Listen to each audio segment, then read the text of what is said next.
Nice to be here. We're very modern surroundings to talk about something that's hardly modern, but I'm looking forward to sharing you some of the story of William Wallace. A major figure in Scottish history, but paradoxically almost a mystery figure in Scottish history.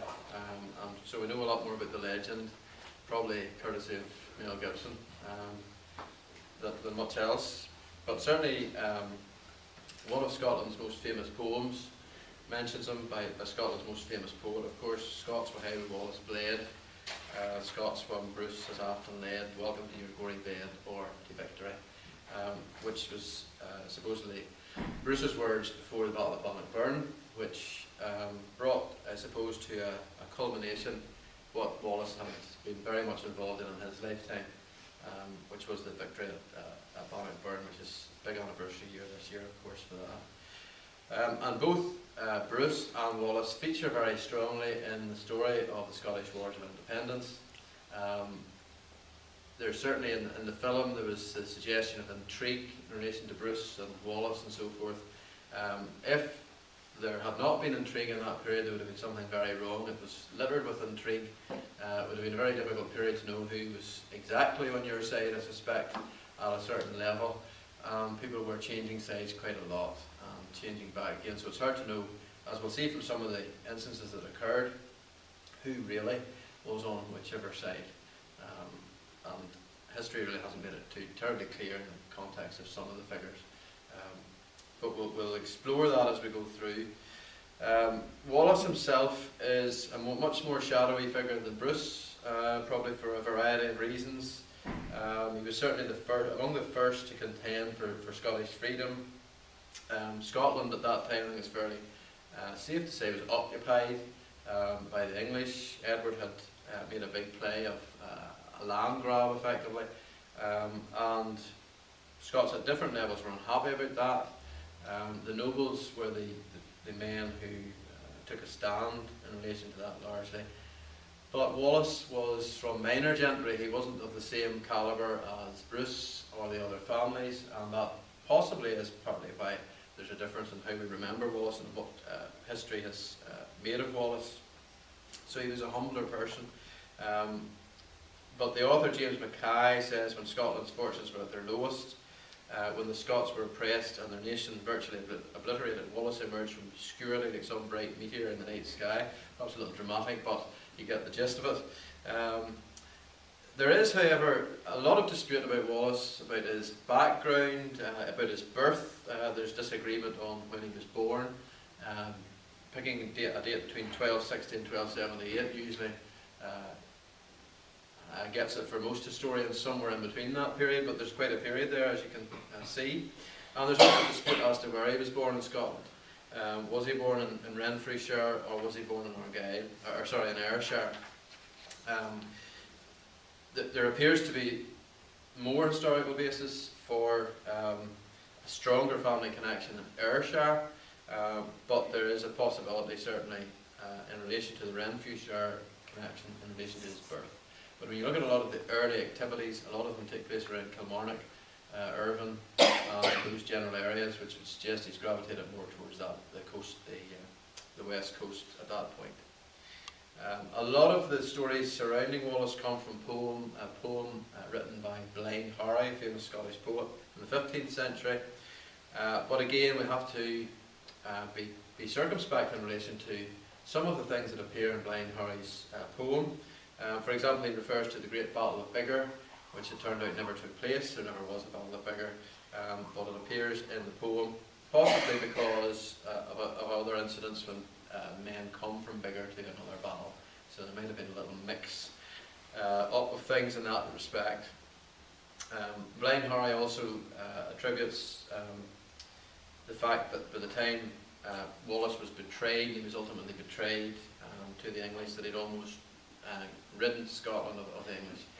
In fact, Wallace at that point was a fugitive. He had quite a small band of men again. He had sort of come full circle from the early days to the high point of being the guardian of Scotland to back to being in charge of quite a small group of men and being a fugitive.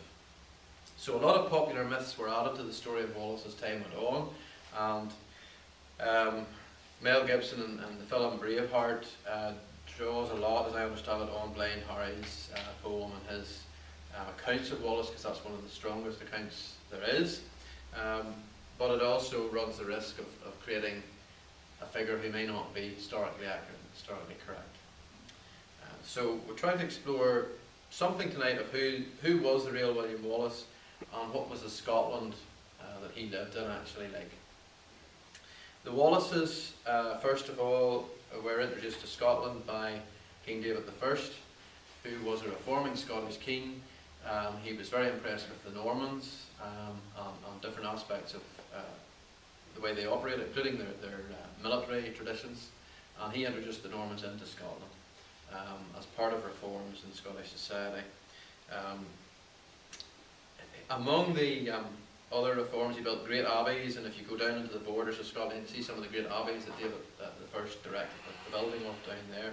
His mother was Margaret Atheling, who was later canonised as Saint Margaret, and she introduced the Roman Catholic faith into Scotland. His father was Malcolm Canmore, King of Scots, and he also introduced, or is credited with introducing the first Scottish coinage. So he was part of a reforming period, and introduced Norman families in 1124 into Scotland. Of course, it had already arrived into England, had arrived not necessarily by invitation, of course, in England, and had arrived into Ireland as well, again by invitation. So this move north then was quite a logical move for the Normans. The three great ruling houses of Scotland, as they would become, the Balliols, the Bruces and the Fitzalans, were all introduced at this period into Scotland. The Balliols in Galloway, the Bruces in Annandale, Fitzalans into Renfrew and Kyle. And the Fitzalans were the stewards of David I. That was their role as stewards, and eventually they became the Stewart dynasty. Of course, that's where the name comes from.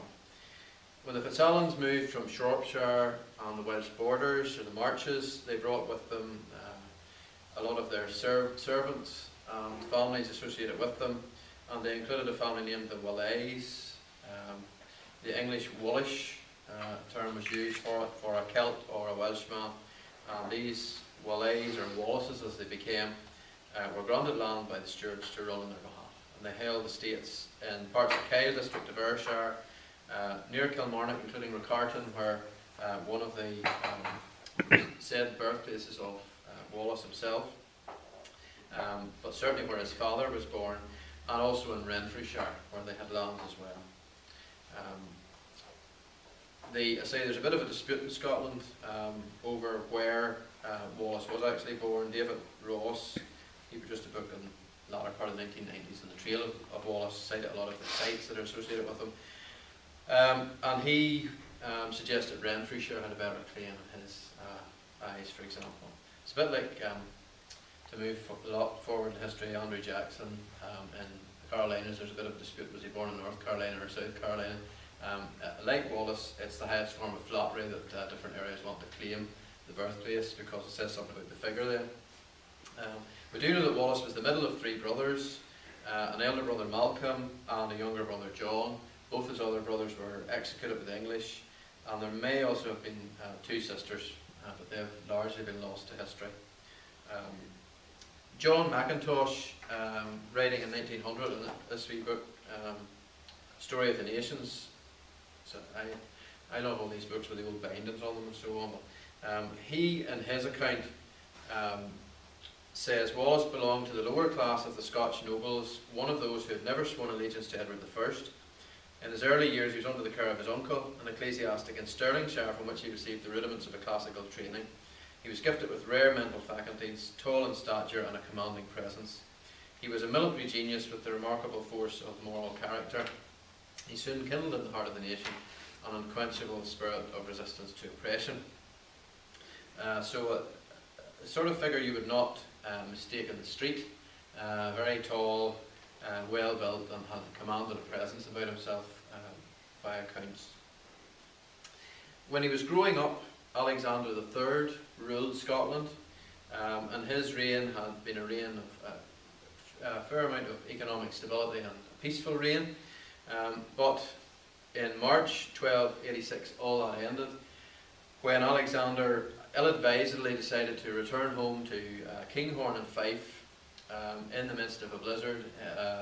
He supposedly wanted to go back to his recently married bride, and she was at Kinghorn, and he decided that he would return home to her that night, but in the midst of a blizzard he got separated from the escort that was with him.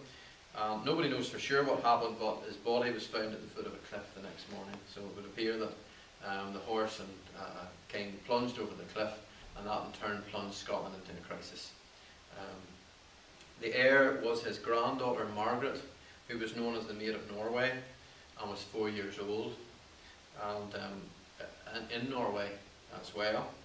The Scottish lords at the time of his death then operated as he had directed, and they set up a government of guardians to plan for his succession and to govern Scotland in the interim.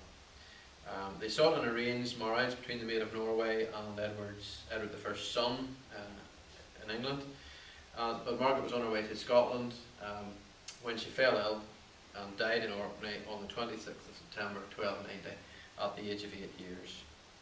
And that led to what is called in Scotland the Great Cause, with several families laying claim to the throne, quite a distant claim to the throne in most cases. There were 13 contenders for the throne of Scotland at that time. Chief among them was John Balliol, who was, I think, great-great-great-grandson, and was the closest in line, and Robert the Bruce was also a very strong contender, but he was another great removed further down the line. But you had these 13, and you can imagine the situation with 13 individuals saying that they had the rightful legitimacy to the throne. So Scotland was close to a civil war arising from it, and Edward of England was invited by the Scottish nobility to arbitrate and to help reach a decision. Before the process could begin, Edward then insisted that all of the contenders recognise him as Lord Paramount of Scotland, as it was called. And he held a great feudal court at Berwick upon Tweed in November 1292. And they all had to acknowledge him as Lord Paramount before they took part in all of this. And he then gave his judgment in favour of Balliol having the strongest claim to be King of Scotland. And in addition to that, he then did his best to undermine the new king, to make him appear small, to summon him to the English court as a common plaintiff, effectively, and he did his best to humiliate the king. Balliol actually held considerable amounts of land in England and also in Picardy in France, as well as being Lord of Galloway. Edward may, there is one trend of thought that Edward was trying to provoke the king in order to start a war, to invade Scotland and conquer Scotland. The end result was one that the king became known as Tomb Tabart, or Empty Coat, and was seen as a very weak king in Scotland itself. And secondly then, that he renounced his homage to Edward in March 1296, and a Scots army crossed the border then to preempt an invasion of Scotland. Edward responded, not surprisingly to this, and stormed Berwick and Tweed, sacked Berwick and Tweed, which was a Scottish border town at that point, killed thousands of town people, and then subsequently defeated the Scots at the Battle of Dunbar, and forced John to abdicate, imprisoned him in the Tower of London for a while, and eventually he was released, spent the last of his days in Picardy. And the Scots' response to all of this, to some extent, was informed by the division over whether John should be the king or not. People obviously had taken different sides during this succession claim, so those that didn't favour Balliol as the king were seen to some extent as not playing full a part in the campaign against Edward.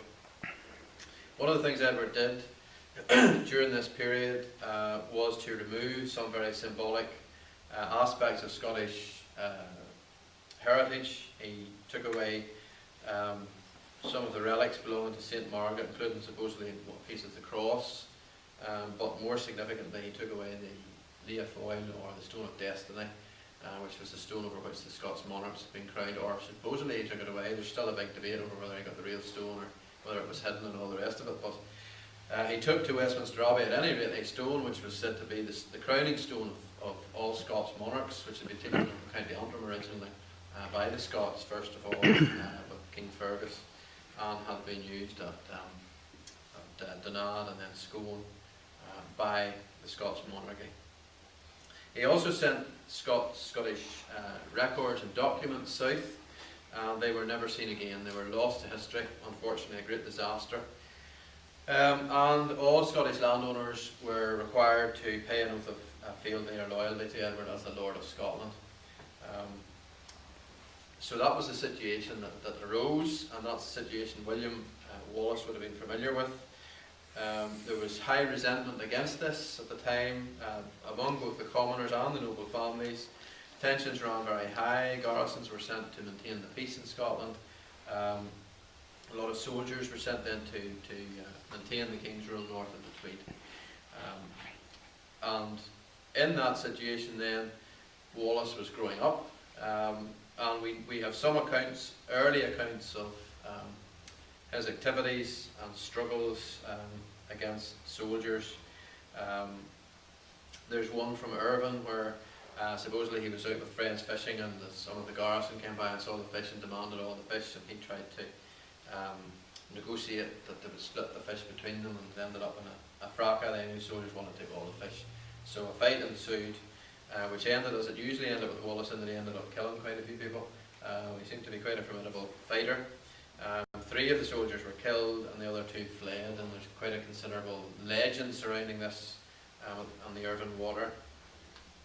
There's also another account from Ayr where a steward was killed after an altercation, and Wallace was captured. He was incarcerated. He caught a fever in jail. He was very badly treated and poorly fed, and was all but dead and was thrown out onto a spoil heap.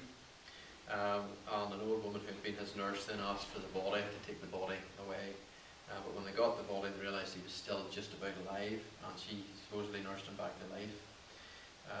We do know in 1297 Wallace killed a man called Selby, the son of the English constable of Dundee, and he followed up that in May then with the assassination of a man called William de Hesselrig, who was English High Sheriff of Lanark. Wallace and some of his men had been in Lanark. He had been given a safe house there, and apparently they had come from the church, St Kentigern's church, and was taunted by some of the soldiers, made comments about his wife and all sorts of things, and a large crowd gathered. William believed he was about to be captured and struck out with his sword. He cut the hand off one of the soldiers in doing so, and he and his friends then fled to the house, his wife's Marian's house, and then made their way into the open countryside beyond that.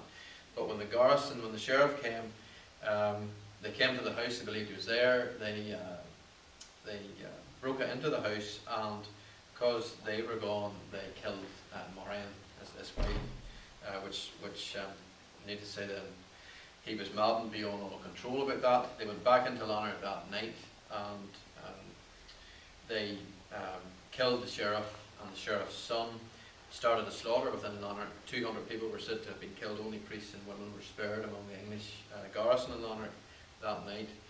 So that's certainly one of the incidents that went down in history, and often seen as really the start of this rebellion. But it certainly wasn't the start, but it was one of the main focuses of it. And there were other raids then that followed. Some people suggest that Wallace may have an earlier military experience, that it's quite unusual to read of the different things that happen and how they happen, that it would be very unusual for somebody without any military training to engage in this way. So there's been some suggestion that he may have had military training. Ironically, he may have taken part on behalf of Edward I in relation to the subjugation of Wales, for example, and that he may have got military training there as a mercenary soldier, but we don't really know. But there's some elements of what happens that suggests he certainly had, as I think it was Mackintosh said about military genius, there was certainly some sort of strong military sense of things there. His personal seal, which I haven't actually seen his personal seal, but I've read it, his personal seal has the insignia of an archer upon it. I don't know whether some of our medieval friends will be able to tell us that later on. And if that was the case, then that there would be a stronger case that he could have been a professional, that he could have had a military background. That we're going to hear, I think, later on about the longbow, which Wallace certainly used, and which was a major weapon in the time, and had a draw weight of up to 170 pounds, I'm told. And that would fit in with Wallace being quite a sizable person. Blind Harry's Wallace is 7 foot tall, for example. That may be a slight exaggeration, but he certainly was clearly a tall person. In some ways, he's like a cross between King Arthur and Robin Hood in terms of Scottish history. He was apparently destined for a career in the priesthood in his early years, but he ended up being one of the most famous soldiers, effectively, in terms of Scotland. And a number of victories that were very significant. Loudon Hill, for example, they took on a force of 180 English troops with 50 men and won Battle of Loudon Hill. And by 1297, Wallace had gathered round himself about 3,000 men, which was quite significant. They were well-armed men, and their strength was in southwest Scotland. The rising he led was supported by prominent figures among the guardians. The two surviving guardians of 1286 were James the Steward and Robert Wishart, who was the Bishop of Glasgow, both of whom supported and had some sort of relationship in terms of Wallace. Wishart in particular was very friendly towards Wallace and worked very closely with Wallace after Wallace ceased to be the guardian even. Edward the Hammer, as he was known, Edward I, responded to this rebellion in Scotland by sending an army of over 40,000 to reinforce the garrisons. Scotland tried to put it down. In July 1297 they came on the Scottish army at Irvine, and the Scottish army was riven with dissension as to what to do, and I suppose maybe the prospect of success even against Edward. To the point that one of the officers, and there's maybe a slight irony in this in the context of Northern Ireland history too, a man called Sir Richard Lundy, who was a professional soldier, he defected with his own men at arms and cited the disagreements within the Scottish army for the reason he defected. But of course there was another Lundy in the context of Northern Ireland history at the Siege of Derry that he supposedly changed sides as well, so I'm not sure whether they're connected or not. Maybe it's a family trait or something like that, I don't know. The Scots army was noted for this sense of disagreement. Nobody could agree, the commanders couldn't agree with each other, and they decided to surrender. They surrendered to the English army. Two men didn't surrender, William Wallace and Moray, who was very closely connected with Wallace in the rebellion that occurred. Wallace used the Ettrick Forest as a base, and he and Moray were involved at the Siege of Dundee in early September that year. The most prominent battle, most famous battle, was the Battle of Stirling Bridge in September that same year, and it is seen as a textbook victory for the Scots in terms of how it worked out. The Earl of Surrey was sent by Edward to quell the whole situation that the Scots army had surrendered to the English, but there was still a rebellion, and so Surrey was sent up to relieve Dundee, which was under siege by the rebels, and to deal with them effectively. So Edward did that and then headed off to Flanders for another campaign, leaving Surrey to deal with it all. Wallace got news that an English army was on its way across the borders, and it was heading towards Stirling. And they left. A man called Alexander Scrimmager was in charge of the siege. He was left at Dundee, and they moved towards where this English army would come towards Stirling. Stirling was the gateway to the Highlands in this period. To get to the Highlands you had to go through Stirling, and to get through Stirling there was really a narrow wooden bridge spanning the Forth. Was the main way to get through, a little above the town. Moray signified the strength in the Highlands, and Wallace signified the strength in the lowlands. So it was quite a symbolic place for this battle, just in between and the gateway to the Highlands. And the English knew that if they could take Stirling Castle, relieve it, and move their army over into the Highlands, then they could control the territory that was held by these brigands who were moving around from place to place. So the stakes were very high. The English army had about 1,000 cavalry and between 30 and 50,000 infantry, depending on the accounts.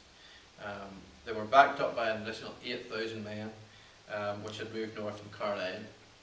It's one of the great English garrisons, of course. The Scottish army made up of around 10,000 volunteers by accounts, but a crucial difference, perhaps, Mackay puts it in very flowery language, but he says that they had reached the point which they were prepared to give their lives rather than endure English tyranny a day longer. So I suppose it's the old story that an invader going into somebody's home territory is at a disadvantage right away, because the people who are there are fighting for their homeland. The invader is fighting to try and control a piece of land, effectively. So the English faced an army of Scots who might have been smaller in number, but who the stakes were much higher for. And the wooden bridge was the key to the battle. The English first of all sent an envoy across to ask for surrender, which was the common thing, and it worked very well at Irvine. The envoy went across and asked for surrender, and after a bit of bickering they said, okay then, we'll surrender more or less. But that didn't happen at Stirling, it was rejected. The actions of two of the Scots in particular are seen as a historical interest. James the Steward and the Earl of Lennox both went to the English camp and offered to assist in encouraging a Scots surrender. They took some of their men with them. There's one school of thought that they were there to scout out the English camp, because they later then joined the Scots. Equally, it's very hard to tell at this time, really, who wanted to be in which camp, because people moved around quite a bit, and it was quite high politics in terms of it all. But what did happen was that on the 11th of September, then at dawn, the English sent 5,000 foot soldiers across the bridge, and the bridge was a very narrow bridge. When the cavalry tried to cross, they just about managed to get 2 horses abreast across this bridge. So it was very narrow. When these men got across, they could see the Scots on the hill in front of them. There was swampy ground on the other side of the river, on the other side of the bridge. It made it very difficult for cavalry. And they sent some monks across again to parley for a surrender from the Scots. And Wallace is then said to reply, "We've not come here to gain peace, but are prepared for battle, to avenge and deliver our country." Sir Richard Lundy, who was at this time on the English side, he advised of the dangers of engaging Wallace on the terrain that Wallace had chosen, and suggested that he be given command of 500 knights, and that they and a small body of infantry move around to get behind the enemy eventually, and come from behind the enemy and crush them. Lundy was overruled for whatever reason. Some suggestions that the English just didn't trust him and weren't sure what he was going to do when he took these men away, what might be the fate of them all. And the Earl of Surrey gave the order for the army and cavalry to cross the bridge. The horsemen did so with difficulty, because there was only 2 horses abreast could get across. Wallace was less than half a mile away when they got to the other side, and he had to then judge the best time to attack.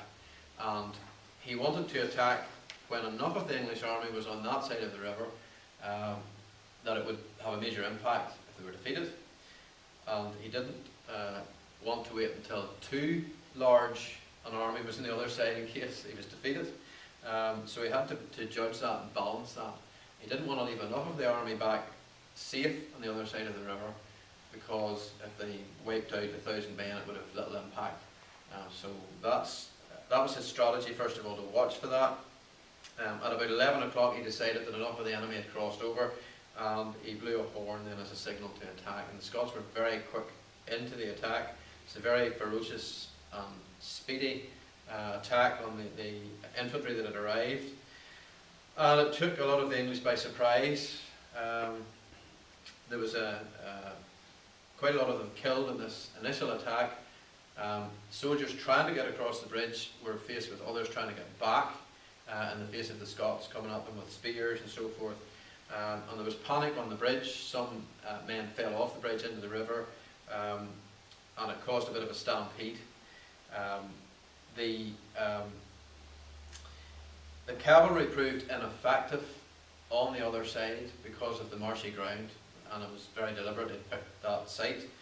So the armoured knights, far too heavy for the swampy ground, and they were unable to traverse across the ground. And some of them then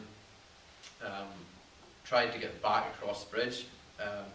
Some knights did manage to do that. A man called, with the intriguing name of Sir Marmaduke Twang, who would certainly not be forgotten in history because of his name, if nothing else. They managed to get back, but there was about 100 knights lost on horseback, 300 Welsh archers, which was very significant, and almost 5,000 foot soldiers lost on that side of the river in the battle. The bowmen on the east of the bridge were cut down, and the infantry was then left at the mercy of the Scots because they didn't have the bowmen to back them up, and the cavalry, of course, had been ineffective then as well too. The Scottish losses were negligible, but one major loss was the mortal wounding of Sir Andrew de Moray, who was the sort of joint leader of this with Wallace. Stewart and Lennox ended up back in the Scottish camp, as I said. At some point in the battle they slipped away. Whether they saw the way the battle was going and then decided it was a good thing to go back to the Scots again or not, we're not really ever going to know, I suspect. We do know that the bridge itself was burnt. Military historians suggest it was probably more the English that burnt the bridge than the Scots, because it wasn't in the Scots' interest not to have the bridge there, but the English would be wanting to try and stop them coming across as much as possible. The Scots then went on. There was a move then to Stirling Castle, which Wallace captured, and Berwick, much further south, and the English army was effectively pushed back at that point. The Scots then followed it up, invading Northumberland and Cumberland. So it was a major victory. It was a catalyst, effectively, but it had a number of results, I think. First of all, it wasn't a decisive Scots victory in the way that Bannockburn was a decisive victory.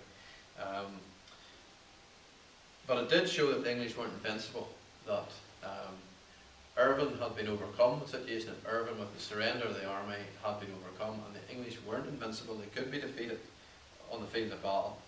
But the other thing that happened was that Edward was determined to have revenge for it. So when he came back from Flanders, he was absolutely determined they were going back up again and they were going to capture Scotland again.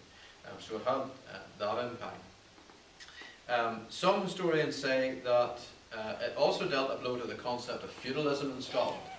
And Wallace was right across a sense of feudalism. He was not from the feudal tradition, he was not from one of these noble families, and a lot of the things he did were quite radical, as we'll see later on, in terms of society. And the army at Stirling Bridge showed that, the way it was organised, and so forth, and the way people were promoted, not because of who they were, but because of their abilities within the army, was quite significant at that time under Wallace. And at the age of, the youngest age he could have been at was 23, but certainly in his 20s, Wallace became the supreme commander of the Scottish army as a result of Stirling Bridge. It was his big success. Now, a second battle, we're not going to go through all the battles tonight, you'll be happy to know, but the second battle is important to mention, I think, because it was seen as the opposite of a big success, and it was the Battle of Falkirk, which was rather a major disaster. And I suppose the question from historians' point of view is, who was responsible for the disaster, if anybody was responsible. The decision by Edward to get his own back was followed up when he arrived back from Flanders, and he sent a massive army, around 80 to 100,000 men, to move north against the Scots. Wallace by this point had been created a knight, most likely by Robert the Bruce, who was one of the people with the right to create knights. And it's most likely that he was the man that did it, and there was a close connection between the Wallace family and the Bruce family, even though there might have been intrigue against Wallace within the Bruces, but there certainly seemed to have been a long-standing connection, and Robert the Bruce appears to have knighted Wallace. So Wallace decided when he was aware of this army coming to evacuate the villages and the borders, to burn the villages and to waste the land, so that when the English army came up there was absolutely nothing to live off and nowhere to shelter. And that's precisely what they did. They evacuated the Scots from out of the borders area, and they just burnt and scorched, so that the English army would find it difficult to live on its feet, which it did do. As it moved north, it was moving north through a barren landscape. Food was not very plentiful, and the army became very wearied, very frustrated. But eventually, in July of 1298, word came that the Scots were near Falkirk, and that was where the two armies were to meet.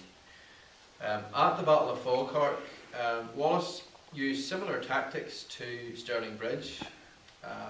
He drew up schiltrums or schiltrons, which were square formations of infantry armed with spears, and they were quite very effective. Some credit Wallace with devising this as a means, as a military tactic, but the basic idea of it goes way back, of course, to Roman times and possibly to Pictish times as well. But the idea of these schiltrons was that they were circular under Wallace's direction. At Stirling they were used in quite an offensive manner, but in Falkirk they were to be used defensively, so much more for defence. But you had the circular formation, you had the men in the outer ring. There were two rings of men. The men in the outer ring were either sat upon the ground or kneeling upon the ground, and they had their spears pointing upward. The spears would be 12 foot long, so these spears were pointing upward. In front of them was an area where they had actually put spear points pointing out of the ground as another defensive mechanism. And behind these men, the second row of men stood with their spears going over the heads of the men who were kneeling on the ground. So quite a formidable thing to face. If you were charging at this with cavalry, you had effectively three spear points to get through before you got to these people. So it was very, very effective. But it has been said that it was part of the reason that the battle was lost, was this decision by Wallace to fight this way. Somebody made the point that the Duke of Wellington at Waterloo with his squares did exactly the same thing. So it wasn't necessarily that in itself. But the person who made that point said the French artillery of 1815 wasn't as accurate as the English archers of 1298, and that's precisely where the issue came down. There were two things. First was that the Scots cavalry, for whatever reason, left the scene of battle. There's different accounts of why that might have been. Under the Red Comyn, he was the commander of them, and they disappeared off the battle site, and of course they were crucial to these. The cavalry was crucial to these battles. Comyn took after them. He was an experienced soldier, so he wouldn't have taken fright, or wouldn't have been expected to take fright. His men might, however, and he may have been trying to reverse this and going to try and retrieve them, but others felt that it was a political decision that because Wallace was not one of the high nobles of Scotland, if you like, Comyn decided to get offside, and there might have been a bit of intrigue involved in it too. So that was an important part of what happened. Wallace had told his men before the battle, I have brought you to the ring, dance the best you can. But once the cavalry was gone, they were adversely impacted on. And the Scots archers the English cavalry then came in on them and ran a lot of them down. Sir John Stewart, who was with them, was thrown from his horse and was killed, and the archers then formed the ranks round him and continued to fight. But the archers that the English had were significant. The longbowmen from Lancaster and from Wales, and they sent deadly hails of arrows into the ranks of the Chilterns, which had no backup then from anyone else at that point. The infantry then came across, attacked as well, and the Chilterns eventually wavered and broke. And one of the other, Bishop Beck, who was with the cavalry, did come round behind then at a point and came into the midst of the battle, which didn't help the outcome of the battle then, as far as the Scots were concerned. It sealed the outcome of it effectively. Wallace withdrew to the woods at the north, which is what his strategy had always been, because he had woods behind him where they would have retreated. So he had all the strategy in place from the point of view of commanding the military. He had his plans there, but he didn't reckon on the cavalry deserting or disappearing off for starts, and the impact that would have at that particular time. So most conservative estimates suggest 10,000 Scots perished, and a lot of families in southern Scotland would have lost somebody in that battle. It effectively led to Wallace's decline as the guardian. There was already internal dissensions within the nobles about Wallace, and this sort of sealed the fate of it effectively. So he became, his reputation as a leader became severely dented by the outcome of Falkirk, and time after that he ceased to be the guardian. He gave up the guardianship of Scotland. He still had quite a number of years left, and those years were spent in a number of ways, including carrying on with the campaign. The cause itself continued. Bruce laid siege to Carlisle. Wallace went on diplomatic missions, and his, I suppose, key things about him in terms of his influence were, first of all, as a military leader. Despite Falkirk, because I don't personally think that Falkirk, when you read the whole background to it, was his fault. He couldn't have predicted what was going to happen with the cavalry and what might be behind that. He invented the schiltrum as far as Scotland's concerned, although I say the same type of formation, different ways had been around, but the way that it was used in Scotland, with the spears and so on, was regarded as being Wallace's invention. And that idea dominated British infantry tactics up until the end of the 19th century. He also divided Scotland into military districts, and he introduced a system for raising levies from able-bodied men over 16 years of age. And there was a whole a chain of command structure that he brought in place based on the numbers of men. There were different people in charge of different numbers of men.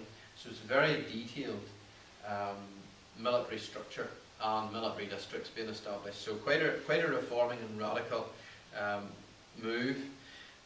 He cut across the feudal arrangements that had existed, that limited power to the landowning classes, because people were in a position sometimes in the army and power who weren't from the landowning classes. People who were like himself were not very high up that social ladder.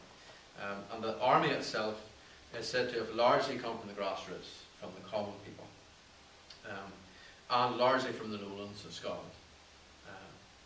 So that's the first thing. As a military leader, he's quite significant, and not only just because of the battles, but because of the structure he puts in place.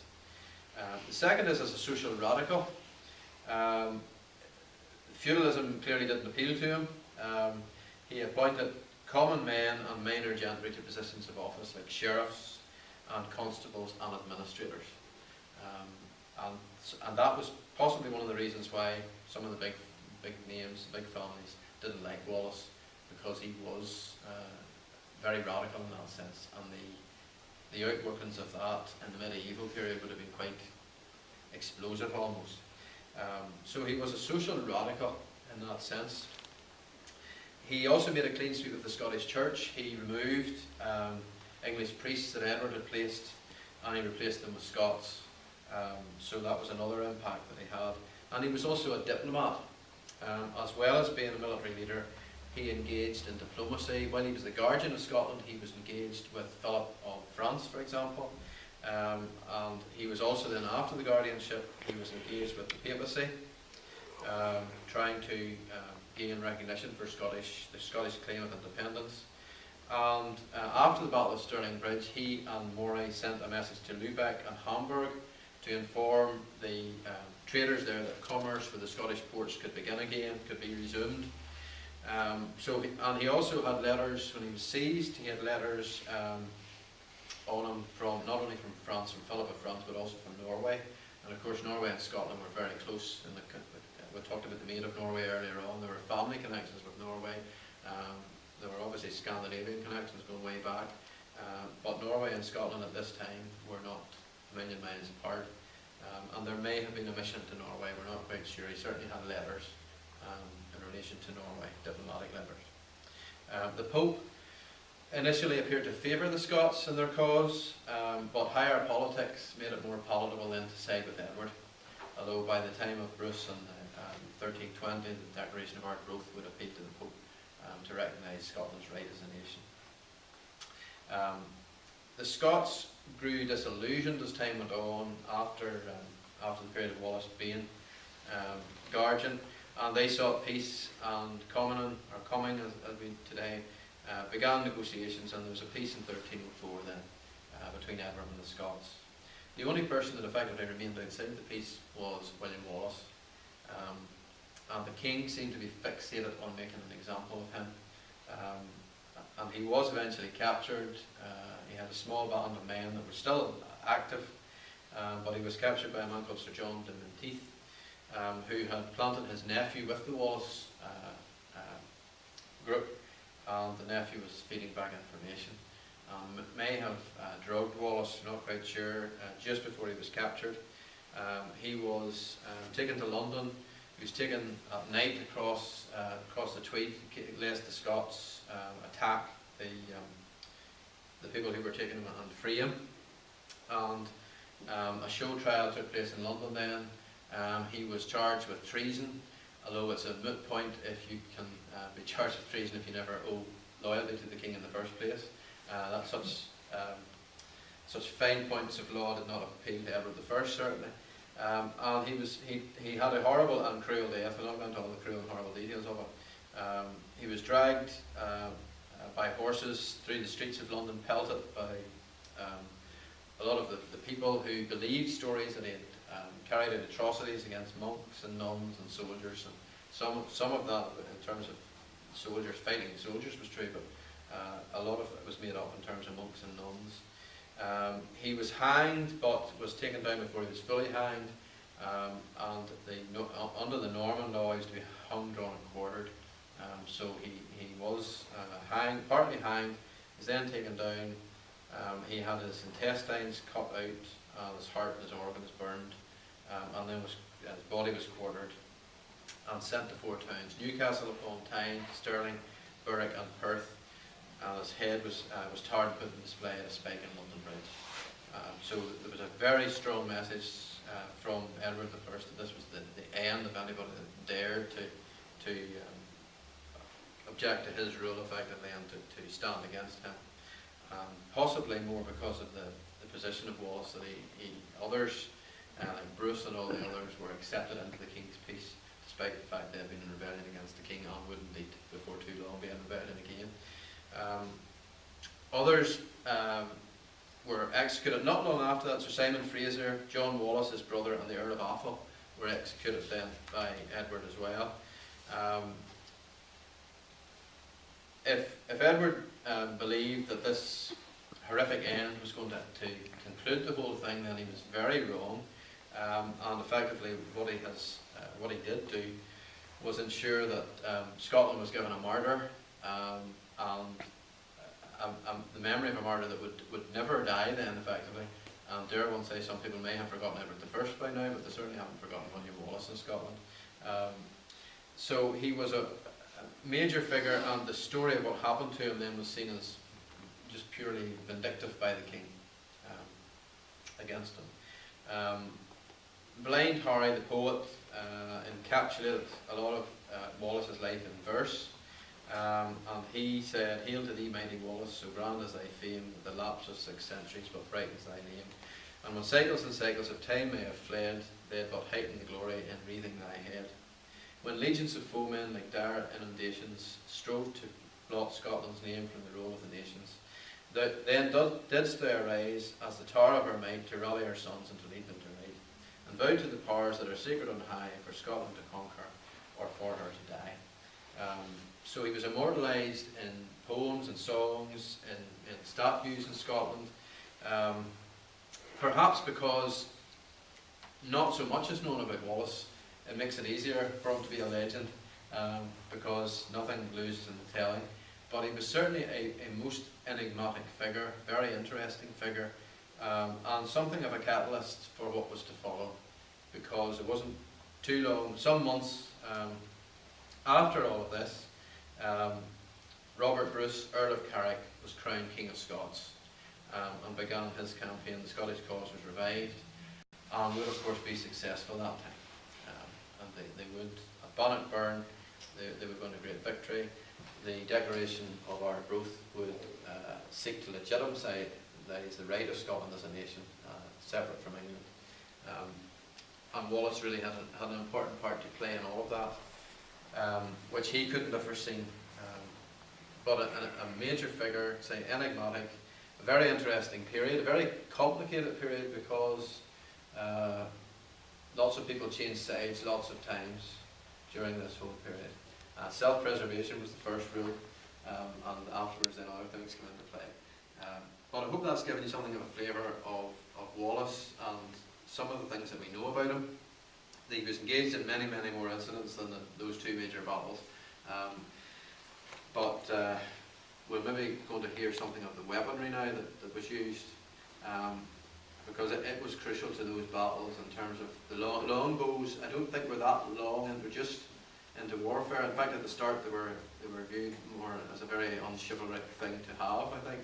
But we'll maybe hear more about that now. So I'm not sure if you want to have questions or want to maybe have a look at the weapons first. Or yeah, well, we look at the weapons first and then. I was going to Go ahead. before we go on. You say Wallace's seal is of him as a bowman. Yeah. Now the Scots had properties in Cumbria and down into Lancashire, as far as the Welsh borders. Yes. Edward I had just finished his latest war against the Prince of Wales. Now the Welsh longbow archer came from southern Wales in the Midlands, which now Shropshire. Yes. Yeah. But the Welsh rebellion was the princes from the north of Wales and the Highlands, and they're mostly spearmen. Right. Now, some of those things you said that Wallace introduced, Edward I had already introduced forms of array through England. Right. So basically the only place that Wallace could have got experience as an archer would have been in the Welsh wars, fighting probably with the Welsh, not with the English, Right. in southern Wales, Okay. Yeah. learning his business basically on the side of the English, fighting the northern Welsh, learning their techniques, and then being able to turn what he knew of their style of warfare against them. Yes. In the battles. Yeah. Another thing is that the bow, whether short bow or long bow, was never, right up to the Second World War, was never seen as a weapon to be used by the hierarchy. It was Hume's weapon. The upper classes were expected to be able to use the longbow, but only for hunting. But they preferred to use the single-handed crossbow for that. So for Wallace to be an archer, we put him not in the upper classes, but more in the yeoman class, and small landowner, Yeah. possibly, Yeah. having learned his trade, in the Welsh wars with Edward, and then coming north, returning what he had learned. Yeah, I can see that, yeah. Well, certainly, I mean, Shropshire is where they're supposed to have come from originally, when they were brought north. So that would tie in with that particular landscape. The Shropshire is always where the Prince of Wales always gets his archers. You know. It's interesting, yeah. Well, certainly you get the impression that for somebody to come out, you know, the strategies that were used, the battles and so on, for somebody just without any military background to come out and do all of that seems a bit strange. It sounds like somebody who's a captain of archers, or captain of an army, and that is also possibly that Edward was sort of protected against him, that he could have been a trusted officer in his Welsh wars, and he saw it more treasonable that one of his officers had turned against him. Yeah, And another thing, from what I know, I would say Wallace was around 6'4", 6'6". Many years ago, I had the opportunity to handle allegedly his claymore. right. She doesn't really weight of it and the height of it, but you can judge a man. He would have had to have been certainly over 6'2" to hold it. 6'4", 6'6" would have been. Now, if your average soldier, Scottish soldier then was about 5'8", 5'9", slipping up to somebody 6'6". Yeah. He does look 7 foot. Yeah, I would imagine, yeah. Certainly wouldn't be, anyway.